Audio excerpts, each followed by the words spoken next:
اسلامی سال محرم سے شروع ہوتا ہے.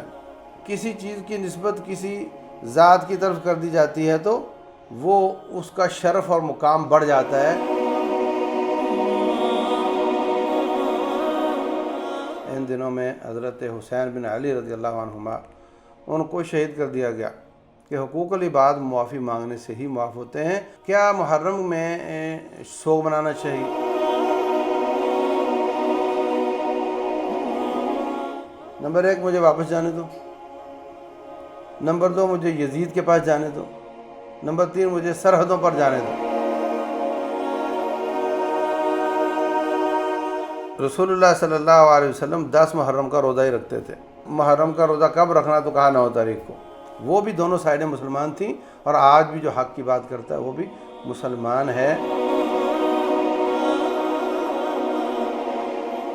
اللہ کے مہینے محرم کے روزے سارے سال کے روزوں سے افضل ہیں.